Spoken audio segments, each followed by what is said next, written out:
Hello friends, welcome back to our channel Mom's Daily. ഇന്ന് ഞാൻ വന്നിരിക്കുന്നത് ഒരു ഓംലേറ്റ് ആയിട്ടാണ്, ഒരു ബ്രെഡ് ഓംലേറ്റ് ആയിട്ടാണ്. എന്നാൽ ഈ ഓംലേറ്റിൻ്റെ ഒരു പ്രത്യേകതയുണ്ട്. നമ്മൾ ഈ ഓംലേറ്റ് ഉണ്ടാക്കുന്നത് മുട്ട വെച്ചിട്ടല്ല, മുട്ടയില്ലാതെ നല്ല സൂപ്പറായിട്ടുള്ള ഒരു ഓംലേറ്റാണ് നമ്മൾ ഉണ്ടാക്കുന്നത്. അപ്പോൾ കൂടെ നമ്മളൊരു ബ്രെഡ് ഓംലേറ്റ് ആക്കിയിട്ടാണ് ഉണ്ടാക്കുന്നത്. അപ്പോൾ നമ്മുടെ സബ്സ്ക്രൈബേഴ്സിൽ തന്നെ ഒത്തിരി പേര് വെജിറ്റേറിയൻ ആയിട്ടുള്ള ആൾക്കാരുണ്ട്, അതായത് മുട്ട പോലും കഴിക്കാത്ത ആൾക്കാരുണ്ട്. അപ്പോൾ എന്നും ഞാൻ റെസിപ്പീസ് എങ്ങനെ ഇടുമ്പോൾ അവരെൻ്റെ അടുത്ത് പറയും, അയ്യോ ഇതിനകത്ത് മുട്ട ചേർത്തിട്ടുണ്ടല്ലേ, കാര്യം നല്ലതൊക്കെയാണ്, പക്ഷെ ഞങ്ങൾ മുട്ട കഴിക്കാറില്ല എന്നൊക്കെ പറയും. എന്നാൽ ഇന്നത്തെ റെസിപ്പി അവർക്കൊക്കെ വേണ്ടിയിട്ടാണ്, മുട്ട കഴിക്കാത്ത ആൾക്കാർക്കുള്ള റെസിപ്പിയാണ്. നമുക്ക് എങ്ങനെ അത് ഉണ്ടാക്കാൻ നോക്കാം. അപ്പോൾ അതിനായിട്ട് ഞാൻ ആദ്യം ഇവിടെ ഒരു ബൗൾ എടുത്തിട്ടുണ്ട്. ഈ ബൗളിനകത്തോട്ട് ഞാൻ ആദ്യം ഒരു അരിപ്പ വെച്ചിട്ടുണ്ട്. അരിപ്പയ്ക്കകത്തോട്ട് ആദ്യം ഞാൻ ചേർക്കാൻ പോകുന്നത് ഒരു കപ്പല്ല, അര കപ്പോളം ഉള്ള കടലമാവാണ്. കടലപ്പൊടി, ഗ്രാം ഫ്ലവർ, ബേസൻ ഫ്ലവർ എന്നൊക്കെ പറഞ്ഞ് നമുക്ക് കടയിൽ നിന്ന് മേടിക്കാൻ കിട്ടുന്ന അതേ കടലപ്പൊടി തന്നെയാണ്. ഒരിക്കലും കടലപ്പൊടി നേരിട്ട് തന്നെ നമ്മുടെ പാത്രത്തിനകത്തോട്ട് ഇടരുത്. അതെന്തുകൊണ്ടാണെന്ന് ഞാൻ പറയാം. അപ്പോൾ ഇനി ഇതിനകത്തോട്ട് 2 ടേബിൾ സ്പൂണോളമുള്ള മൈദപ്പൊടി ചേർത്ത് കൊടുക്കുന്നുണ്ട്. ഇതിനകത്ത് മൈദപ്പൊടി ചേർക്കണമെന്ന് ഒരു നിർബന്ധമില്ല. മൈദപ്പൊടിക്ക് പകരം നിങ്ങൾക്ക് ഗോതമ്പ് പൊടി ചേർത്ത് കൊടുക്കാം. ഇനി അതും ചേർക്കണം എന്നില്ല, ജസ്റ്റ് ആ കടലമാവ് മാത്രം മതിയാവും. പിന്നെ നമുക്ക് ഒരു നല്ലൊരു ഫ്ലഫി ആവാൻ വേണ്ടിയിട്ടാണ് ഞാൻ മൈദ ചേർത്തത്. ഇനി ഇതിനകത്തോട്ട് ഒരു 1/4 ടീസ്പൂണോളമുള്ള മഞ്ഞൾപ്പൊടി ചേർത്ത് കൊടുക്കുന്നുണ്ട്. പിന്നെ ചേർത്ത് കൊടുക്കുന്നത് ഒരു 1/4 ടീസ്പൂണോളമുള്ള ബേക്കിംഗ് പൗഡറാണ് ചേർത്ത് കൊടുക്കുന്നത്. ബേക്കിംഗ് സോഡയല്ല കേട്ടോ, ബേക്കിംഗ് പൗഡർ. പിന്നെ ആവശ്യത്തിനുള്ള ഉപ്പ്. ഇത്രയും കാര്യങ്ങളാണ് ഞാൻ അരിപ്പയിലോട്ട് ഇട്ടിട്ടുള്ളത്. ഇനി നമുക്കിത് നന്നായിട്ടൊന്ന് അരിച്ചെടുക്കാം. ഞാൻ അത് അരിപ്പയിൽ ഇടാതെ നമ്മൾ നേരിട്ട് ഇട്ട് കഴിഞ്ഞാൽ ഈ കടലമാവിനകത്തോട്ട് എപ്പോഴും ഇങ്ങനെ കട്ട പിടിച്ചിട്ടായിരിക്കും ഇരിക്കുന്നുണ്ടാവുക. നമ്മൾ സാധാരണ ഒരു ഗോതമ്പ് പൊടിയോ മൈദപ്പൊടിയോ പോലെയല്ല. കാര്യം ഇത് വളരെ ഫൈനായിട്ടുള്ള പൗഡർ ആണെന്നുണ്ടെങ്കിലും ഇതിനകത്ത് വലിയ വലിയ കട്ടകളൊക്കെയാണ് കിടക്കുക കടലപ്പൊടിയിൽ. അപ്പോൾ അതുകൊണ്ട് നമുക്കൊരു സ്പൂണൊക്കെ വെച്ച് ഇതേപോലെയൊക്കെ ഒന്ന് ചെയ്തിട്ടൊന്ന് അരിച്ചെടുക്കുകയാണെന്നുണ്ടെങ്കിൽ നമുക്ക് നല്ല ഫൈൻ പൗഡറായിട്ട് കിട്ടും. അല്ലാന്നുണ്ടെങ്കിൽ നമ്മൾ ഈ ഒരു ഓംലേറ്റ് ഉണ്ടാക്കുമ്പോഴത്തേക്കും അവിടെ ഇവിടെയൊക്കെ ഇങ്ങനെ ഓരോ കല്ല് പോലെ ഇങ്ങനെ കിടക്കുന്നുണ്ടാവും. അപ്പോൾ അത് ഒരു സുഖക്കുറവല്ലേ. അപ്പോൾ അതുകൊണ്ടാണ് ഞാൻ അരിക്കാൻ പറഞ്ഞിട്ടുള്ളത്. അപ്പോൾ ഞാനൊന്ന് അരിച്ചെടുത്തിട്ട് വരാം. ഇപ്പോൾ അരിക്കുന്തോറും നിങ്ങൾക്ക് കാണാം വലിയ വലിയ ലംസാണ് കിടക്കുന്നത്, വലിയ കട്ടകളാണ് കിടക്കുന്നത്. അപ്പോൾ ഇത് നമ്മൾ ആ പൊടിക്കാതെ ഇട്ട് കഴിഞ്ഞാൽ അത് ഇങ്ങനെ തന്നെയാണ് കിടക്കുന്നുണ്ടാവുക. അപ്പോൾ അതുകൊണ്ട് ഞാനൊരു സ്പൂൺ വെച്ചിട്ട് ഇത് ഒന്ന് പ്രസ് ചെയ്ത് കൊടുക്കുവാണ്. അപ്പം അന്നേരം അത് നല്ല പൊടിയായിട്ട് നമുക്ക് കിട്ടും. അപ്പോൾ ഇപ്പോൾ നല്ല ഫൈൻ പൗഡറായിട്ട് വന്നിട്ടുണ്ട്. നിങ്ങൾക്കിനി മഞ്ഞൾപ്പൊടി കുറച്ച് കൂടുതൽ വേണമെന്നുണ്ടെങ്കിൽ 1/4 ടീസ്പൂൺ എന്നുള്ളത് 1/2 ടീസ്പൂണാക്കി ചേർക്കാം. ഇനി ഞാൻ ഇതിനകത്തോട്ട് ആവശ്യത്തിനുള്ള വെള്ളവും ചേർത്ത് കൊടുക്കുന്നുണ്ട്. വെള്ളത്തിനൊരു കറക്റ്റ് അളവൊന്നുമില്ല. ഇത് നല്ലൊരു നമ്മൾ കോരി ഒഴിക്കാൻ പറ്റുന്ന ഒരു പരുവം, അതായത് ഇഡ്ഡലി ദോശ മാവിൻ്റെ പരുവല്ല, അതിനേക്കാളും കുറച്ചും കൂടെ ലൂസായിട്ടുള്ളൊരു കൺസിസ്റ്റൻസിയാണ് നമുക്ക് വേണ്ടത്. ഇപ്പോൾ നീർദോശയൊക്കെ ഉണ്ടാക്കിയിട്ടുള്ള ആൾക്കാർക്ക് അറിയുന്നുണ്ടാവും, ആ ഒരു നീർദോശയുടെ കൺസിസ്റ്റൻസിയാണ് ഇതിന് വേണ്ടിയത് കേട്ടോ. അപ്പം ഞാൻ കാണിക്കാം അതെങ്ങനെയാണെന്നുള്ളത്. അപ്പോൾ ഞാൻ ആവശ്യത്തിനുള്ള വെള്ളം ഒഴിച്ച് നമ്മൾ സ്പൂൺ വെച്ചിട്ട് നന്നായിട്ട് തന്നെ മിക്സ് ചെയ്യണം.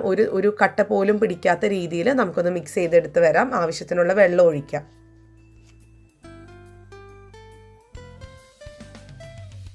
അപ്പോൾ ഇങ്ങനെയാണ് കൺസിസ്റ്റൻസി വന്നിട്ടുള്ളത്. കണ്ടോ, ഇതിപ്പോൾ നമ്മളിങ്ങനെ കോരി എന്താ പറയുക, ദോശ ഇഡ്ഡലിയുടെ മാവ് പോലെയല്ല, അത് നല്ല കട്ടിയിലല്ലേ ഇരിക്കുക. ഇതല്പം ഒരു നീർദോശ പരുവത്തിനാണ് ഞാൻ എടുത്തിട്ടുള്ളത്. ഒരു വെള്ളം പോലെ ഇരിക്കണം. വളരെ കട്ടിയായി കഴിഞ്ഞാൽ നമുക്കിത് കഴിക്കാൻ കൊള്ളത്തില്ല കേട്ടോ. കൊള്ളത്തില്ല എന്നല്ല, ഭയങ്കര ഹാർഡായിട്ടിരിക്കും ഈ ഒരു ഓംലേറ്റ്. ഇനി ഇതിനകത്തോട്ട് നിങ്ങൾ എന്തൊക്കെയാണോ സാധാരണ ഓംലേറ്റിനകത്ത് ചേർക്കുക അത്തരം കാര്യങ്ങളൊക്കെ ചേർക്കാം. ഞാൻ ഇതിനകത്ത് ഒരു അല്പം സവോള ചേർക്കുന്നുണ്ട്, ഒരു 1/4 കപ്പോളമുള്ള സവോള, ഒരു 2 ടേബിൾ സ്പൂൺ ുള്ള തക്കാളി ചെറുതായിട്ട് അരിഞ്ഞത് ചേർത്ത് കൊടുക്കുന്നുണ്ട്. പിന്നെ പച്ചമുളകാണ് ചേർത്ത് കൊടുക്കുന്നത്. അത് നമ്മുടെ എരിവിനനുസരിച്ച് ചേർത്ത് കൊടുക്കാം. പച്ചമുളകിന് പകരം നിങ്ങൾക്ക് കുരുമുളക് പൊടി ആണെന്നുണ്ടെങ്കിലും ചേർത്ത് കൊടുക്കാം. അതും ഒരു നല്ലൊരു ഫ്ലേവർ കൊടുക്കും കേട്ടോ. പിന്നെ ഞാൻ അല്പം മല്ലിയില ചേർത്ത് കൊടുക്കുന്നുണ്ട്. ഇനി നിങ്ങൾക്ക് കറിവേപ്പില ഇഷ്ടമാണെന്നുണ്ടെങ്കിൽ കറിവേപ്പിലയും ചേർത്ത് കൊടുക്കാം, രണ്ടും ചേർത്ത് കൊടുക്കാം. അല്ലെങ്കിൽ ഏതെങ്കിലും നമ്മുടെ വീട്ടിലുള്ളത് ചേർത്ത് കൊടുക്കാം. ഇപ്പോൾ ഇന്ന് ഇവിടെ കറിവേപ്പില ഉണ്ട്, അപ്പോൾ അതുകൊണ്ട് ഞാൻ അല്പം കറിവേപ്പിലയും കൂടെ കീറിയിട്ടാണ് ചേർത്ത് കൊടുത്തിരിക്കുന്നത്. ഇനി നിങ്ങൾക്ക് ഇതിനകത്ത് ക്യാരറ്റൊക്കെ ഇടാൻ, അല്പം വെജിറ്റബിൾസ് ഒക്കെ ഇടാൻ ഇഷ്ടമാണെന്നുണ്ടെങ്കിൽ അങ്ങനെയും ചേർക്കാം. ഞാനിപ്പോൾ ഇത്രയും കാര്യങ്ങളാണ് ചേർക്കുന്നത്. ഇനി ഇതിനകത്തോട്ട് ഒരു 1/4 ടീസ്പൂണോളമുള്ള കാശ്മീരി ചില്ലി പൗഡർ ചേർത്ത് കൊടുക്കുന്നുണ്ട്. അതൊരു നിറം കിട്ടാൻ വേണ്ടിയിട്ട് മാത്രമാണ് കേട്ടോ, വേണമെന്നൊരു നിർബന്ധമൊന്നുമില്ല. ഒരു ചെറിയൊരു റെഡിഷ് കളർ വരാൻ വേണ്ടിയിട്ടാണ്. ഇനി നമുക്കൊരു കയ്യിൽ വെച്ചിട്ട് ഒന്ന് മിക്സ് ചെയ്തെടുക്കാം. ഇതാ കണ്ടില്ല. അപ്പോൾ ഇതാണ് നമ്മുടെ മുട്ടയുടെ ഇപ്പം ആ ഒരു സവോളയൊക്കെ ചേർത്ത് കഴിഞ്ഞപ്പോഴത്തെ ഇങ്ങനെയാണ് ഇതിൻ്റെ ഒരു കൺസിസ്റ്റൻസി വന്നിട്ടുള്ളത്. ഇനി നമുക്ക് ഇതിനകത്തോട്ട് ഒരു കാര്യം കൂടെ ചേർക്കാനുണ്ടായിരുന്നു. ഞാൻ ഇതിനകത്തോട്ട് ഒരു 1/2 ടീസ്പൂണോളമുള്ള നാരങ്ങ നീര് ഒഴിച്ചു കൊടുക്കുന്നുണ്ട്. ഇത് തികച്ചും ഓപ്ഷണലാണ്. നിങ്ങൾക്ക് നാരങ്ങ നീരും കൂടെ ഒഴിച്ചു കൊടുക്കുമ്പോഴത്തേക്കും ശരിക്കും ഇതൊരു ഓംലേറ്റ് ആയിട്ട് തന്നെയാണ് നമുക്ക് തോന്നുക. അതായത് മുട്ട ഓംലേറ്റ് ആയിട്ടാണ് തോന്നുക. ഇതിനകത്ത് മുട്ട ചേർത്തിട്ടില്ല എന്നുള്ളത് നമുക്ക് ഒരിക്കലും മനസ്സിലാവത്തില്ല. അത് ആ ഒരു നാരങ്ങ നീര് ആ ഒരു കടലമാവിൻ്റെ ഒക്കെ ഒരു ഫ്ലേവറൊക്കെ ഒന്ന് കുറയ്ക്കാൻ വേണ്ടിയിട്ട് നമുക്ക് സഹായിക്കും. ഇനി നമുക്കിത് സാധാരണ മുട്ട പൊരിക്കുന്നത് പോലെ പൊരിച്ചെടുക്കാം. അപ്പോൾ അതിനായിട്ടൊരു പാൻ അടുപ്പത്ത് വെച്ചിട്ടുണ്ട്. അതിനകത്തോട്ട് നിങ്ങൾക്ക് ബട്ടർ വേണമെന്നുണ്ടെങ്കിൽ ബട്ടർ ചേർക്കാം, അല്ലെങ്കിൽ വെളിച്ചെണ്ണ ചേർക്കാം, ഓയിൽ ചേർക്കാം. ഞാനിപ്പോൾ ഇവിടെ വെളിച്ചെണ്ണ അല്പം ഒന്ന് തൂവി കൊടുക്കുന്നുണ്ട്. അപ്പോൾ ഈ വെളിച്ചെണ്ണ ഒന്ന് ചൂടായി വരുമ്പോഴത്തേക്കും ഇതിനകത്തോട്ട് സാധാരണ ഓംലേറ്റ് ഒഴിക്കുന്നത് പോലെ ഒന്ന് ഒഴിച്ചെടുത്തിട്ട് വരാം. നിങ്ങളെല്ലാവരും ഇത് ട്രൈ ചെയ്യേണ്ട ഒരു റെസിപ്പിയാണ്. പ്രത്യേകിച്ച് കടലമാവൊക്കെ ഒത്തിരി നല്ലതാണ്. പക്ഷെ അത് നമുക്ക് കുഞ്ഞുങ്ങൾക്കൊക്കെ ആണെന്നുണ്ടെങ്കിൽ അത് കൊടുക്കണേന് ഇച്ചിരി പരിമിതികളൊക്കെ ഉണ്ടല്ലോ. ഇനിയിപ്പോൾ ഒരു ദിവസം നമ്മുടെ വീട്ടിൽ മുട്ടയില്ല, കുഞ്ഞുങ്ങൾ ചോറ് കഴിക്കുന്നില്ല എന്നൊക്കെ ഉണ്ടെന്നുണ്ടെങ്കിൽ ഇതുപോലെ ഒന്ന് നമുക്ക് പറ്റിക്കാൻ വേണ്ടിയിട്ട് നമുക്കിത് ഉണ്ടാക്കി കൊടുക്കാം. കുഞ്ഞുങ്ങൾ ചോറിൻ്റെ കൂടെ നല്ല ഇഷ്ടത്തോടു കൂടെ കഴിച്ചോളും. ഇതൊരിക്കലും മുട്ട ഇതിനകത്ത് ചേർത്തിട്ടില്ല എന്ന് നമുക്ക് തോന്നത്തേ ഇല്ല, കഴിക്കുന്ന ആൾക്കാർക്ക് തോന്നില്ല കേട്ടോ. അപ്പോൾ ഞാനിതിനകത്ത് ഇതൊന്ന് 2 കരണ്ടി ഞാൻ ഒഴിച്ചിട്ടുണ്ട്. എന്നിട്ട് ഞാനിതൊന്ന് ചുറ്റിച്ച് കൊടുക്കുകയാണ് ചെയ്യുന്നത്. നമ്മൾ ഇപ്പം സാധാരണ ഓംലേറ്റ് ഒക്കെ ഉണ്ടാക്കുമ്പോൾ ഒരു സ്പൂൺ വെച്ചിട്ട് നമ്മൾ അങ്ങനെ പരത്തിയെടുക്കുകയല്ല ചെയ്യുക. ഇത് അങ്ങനെ ചെയ്യേണ്ട. അതിന് പകരം നമുക്കിതൊന്ന് ചുറ്റിച്ച് കൊടുക്കാം. കാരണം വളരെ നൈസായിട്ടുള്ള കൺസിസ്റ്റൻസിയിലാണ് നമ്മളിത് എടുത്തിട്ടുള്ളത്. അപ്പോൾ ഇനി സവോളയൊക്കെ ചെറുതായിട്ട് അവിടെ ഇവിടെയൊക്കെ ഇങ്ങനെ ഒരു ഭാഗത്ത് തന്നെ അടിഞ്ഞു കൂടിയിട്ടുണ്ടെങ്കിൽ അതൊന്ന് നമുക്ക് സ്പൂൺ വെച്ചിട്ടൊന്ന് എല്ലായിടത്തേക്കൊന്നും പരത്തി കൊടുക്കാം. അത്രയേ ഉള്ളൂ. ഇത് പെട്ടെന്നാവും. ഒരു 30 സെക്കൻഡിനകത്താണ് ഇതിൻ്റെ സൈഡൊക്കെ ഇങ്ങനെ വിട്ട് വരാൻ തുടങ്ങും. ആ ഒരു സമയത്ത് നമുക്കിതൊന്ന് തിരിച്ചിടാം. ഇനി നിങ്ങൾക്ക് ഇതിൻ്റെ മേലെ അല്പം ചില്ലി ഫ്ലേക്സ്, അതായത് നമ്മുടെ ഉണക്കമുളക് ഒന്ന് പൊടിച്ചത് ചതച്ചതോ ഒക്കെ ഒന്ന് മേലെ ഒന്ന് തൂവി കൊടുക്കുകയാണെന്നുണ്ടെങ്കിൽ ഇച്ചിരി കൂടെ കളർഫുള്ളാവും. അത് നല്ല സ്പൈസി ആയിട്ട് ഓംലേറ്റ് കഴിക്കണം എന്ന് ആഗ്രഹമുള്ള ആൾക്കാർക്ക്. അപ്പോൾ ഇതൊക്കെ ശരിക്കും ഹെൽപ്ഫുള്ളാവുന്നത് നമ്മുടെ ഈ ഒരു നോയമ്പിൻ്റെ ക്രിസ്ത്യൻസും, അല്ലെങ്കിൽ ക്രിസ്ത്യൻസാണ് അധികം ഇറച്ചി നോയമ്പൊക്കെ എടുക്കാറ്. അപ്പം അവർക്കൊക്കെ പറ്റുന്ന ഒരു റെസിപ്പിയാണ്. നമുക്ക് മുട്ട ഈ എന്താ പറയുക, നോയമ്പ് എടുക്കുന്നവർക്ക് ഇത് വളരെ ഹെൽപ്ഫുള്ളായിട്ടുള്ള റെസിപ്പിയാണ്. അപ്പം ഞാൻ ഇന്ന് ഉണ്ടാക്കുന്നത് ഒരു ഓംലേറ്റ് മാത്രമല്ല, ഞാനത് ബ്രെഡ് ഓംലേറ്റ് ആയിട്ടാണ് ഉണ്ടാക്കുന്നത്. അപ്പോൾ അതുകൊണ്ട് ഇത് മറയ്ക്കുന്നതിനേക്കാളും മുന്നേ ഒരു ബ്രെഡ് ഇതിൻ്റെ മേലെ വെച്ചിട്ടുണ്ട്. അപ്പോൾ അതും വെച്ചിട്ട് ഒന്ന് തിരിച്ചിട്ട് കൊടുക്കുന്നുണ്ട്. കണ്ടോ, ഇത് ശരിക്കും ഒരു മുട്ട പോലെ തന്നെയില്ലേ. നിങ്ങൾക്ക് വേണമെന്നുണ്ടെങ്കിൽ അല്പം കൂടെ വെളിച്ചെണ്ണ ഒന്ന് മേലെ ഒന്ന് ബ്രഷ് ചെയ്ത് കൊടുത്തു കഴിഞ്ഞാൽ ഇപ്പോൾ നല്ല കുറച്ചും കൂടെ കാണാൻ ഭംഗിയൊക്കെ ഉണ്ടാവും. പിന്നെ ഈ ബ്രെഡിനകത്താണെന്നുണ്ടെങ്കിൽ അല്പം ബട്ടറൊക്കെ തൂത്ത് കൊടുത്തുന്ന നല്ല സ്വാദുണ്ടാവും.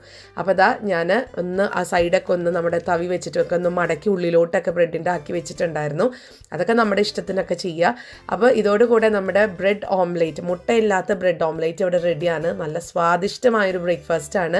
കുഞ്ഞുങ്ങൾക്ക് ലഞ്ച് ബോക്സിനകത്ത് കൊടുത്തു വിടാം. ഇപ്പം ഞാനൊക്കെ ഇടയ്ക്കൊക്കെ ഇവിടെ കൊടുത്തു വിടാറുണ്ട്. ഇപ്പം മണമൊക്കെ എടുക്കുന്നുണ്ട്. ഇപ്പോൾ ഇവരെവിടെയെങ്കിലും ട്രിപ്പൊക്കെ പോവുകയാണെന്നുണ്ടെങ്കിൽ ഞാനിതുപോലെ ഉണ്ടാക്കി കൊടുക്കും, സ്കൂൾ ട്രിപ്പ് പോവുകയാണെങ്കിൽ. കാരണം അല്ലെങ്കിൽ ഇത് തുറന്നു കഴിയുമ്പോഴത്തേക്ക് മുട്ടയുടെ ഒരു മണം ഭയങ്കരമായിട്ട് വരുമല്ലോ എന്ന് ഓർത്തിട്ട്. പിന്നെ നിങ്ങൾക്ക് ഇതിനകത്ത് ഇഞ്ചിയൊക്കെ ആണെന്നുണ്ടെങ്കിൽ ഇഷ്ടമുണ്ടെന്നുണ്ടെങ്കിൽ അല്പം ഇഞ്ചിയൊക്കെ ചേർത്ത് കൊടുക്കാം കേട്ടോ.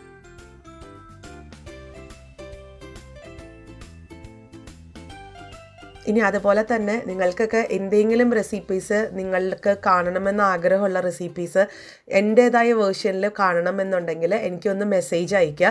മെസ്സേജ് എന്ന് പറഞ്ഞാൽ മെയിൽ ഐ ഡി ഉണ്ട്. മെയിൽ ഐ ഡി ഞാൻ കൊടുക്കാം. അല്ലെങ്കിൽ നിങ്ങൾക്കത് എൻ്റെ ഒരു പേജിനകത്ത് യൂട്യൂബ് ചാനലിനകത്ത് പോയാൽ കിട്ടും. അപ്പോൾ അതിനകത്തുനിന്ന് നിങ്ങൾക്ക് എന്തെങ്കിലും അങ്ങനെ ചെയ്യണം എന്ന് ആഗ്രഹം ഉണ്ടെങ്കിലൊക്കെ ഒന്ന് അറിയിക്കണം കേട്ടോ.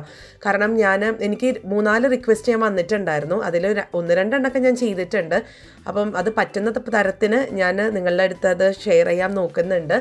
അപ്പോൾ നിങ്ങൾക്ക് കാണണമെന്ന് ആഗ്രഹമുള്ള റെസിപ്പീസ് ഇനി ഇതിപ്പോൾ നിങ്ങൾക്ക് കമൻറ്റിൻ്റെ താഴെ നിങ്ങൾക്ക് കമൻറ്റ് ചെയ്യണമെന്നുണ്ടെങ്കിൽ അങ്ങനെയും ചെയ്യാം. ഞാനത് നോട്ട് ചെയ്ത് വയ്ക്കാം. എന്നിട്ട് പറ്റുന്ന പോലെ എത്രയും പെട്ടെന്ന് ഞാനതൊക്കെ അപ്ലോഡ് ചെയ്യാൻ ശ്രമിക്കുന്നതാണ് കേട്ടോ. അതുപോലെ തന്നെ നിങ്ങളുടെ എന്തെങ്കിലും റെസിപ്പീസ് ഞാൻ ചെയ്യണമെന്ന്, അതായത് നിങ്ങളുടെ റെസിപ്പീസ് മറ്റുള്ളവരിൽ എത്തിക്കണമെന്ന് നിങ്ങൾക്ക് ആഗ്രഹമുള്ള റെസിപ്പീസ് ആണെന്നുണ്ടെങ്കിലും എനിക്ക് അയച്ചു തരിക. ഞാൻ അതും നിങ്ങളുടെ പേരൊക്കെ പറഞ്ഞ് മെൻഷൻ ചെയ്ത് ഞാനും അതും ഇടുന്നതാണ് കേട്ടോ. അപ്പോൾ ശരി, ഇതാ നമ്മുടെ ബ്രെഡ് ഓംലേറ്റ് ഇവിടെ റെഡിയാണ്. ഞാനതിപ്പോൾ നടുക്കൊക്കെ മുറിച്ചിട്ടുള്ള വീഡിയോ ആണ് ഇപ്പോൾ നിങ്ങൾ കണ്ടത്. അപ്പോൾ എല്ലാവരും ട്രൈ ചെയ്ത് നോക്കണം ഈ റെസിപ്പി. നിങ്ങൾക്ക് എല്ലാവർക്കും ഇഷ്ടപ്പെടും. പ്രത്യേകിച്ച് മുട്ട കഴിക്കാത്ത ആൾക്കാർക്കൊക്കെ തീർച്ചയായിട്ടും ഇഷ്ടപ്പെടുന്ന ഒരു റെസിപ്പിയാണ്. നമ്മുടെ ഒരു സ്ഥിരം സബ്സ്ക്രൈബർ ഉണ്ട്, ഒരു ചേച്ചിയാണ്. ആ ചേച്ചി എപ്പോഴും പറയുന്ന ഒന്നാണ്, അയ്യോ എഗ്ഗ് കഴിക്കില്ല, എന്ത് ചെയ്യും എന്നൊക്കെ ഉള്ളത്. അപ്പോൾ ആ ചേച്ചിക്ക് സ്പെഷ്യലി ഞാൻ ഈ ഒരു റെസിപ്പി ഡെഡിക്കേറ്റ് ചെയ്യാണ്. അപ്പോൾ ചേച്ചി ഒന്ന് കാണുക, എല്ലാവരും ഉണ്ടാക്കിയിട്ട് അഭിപ്രായം പറയുക. ഇഷ്ടപ്പെടുവാണെന്നുണ്ടെങ്കിൽ ഈ ചാനൽ സബ്സ്ക്രൈബ് ചെയ്യാനും മറക്കരുത് കേട്ടോ. അപ്പോൾ അടുത്തൊരു വീഡിയോ ആയിട്ട് നമുക്ക് ഉടനെ കാണാം. അൻറ്റിൽ ദെൻ ബൈ.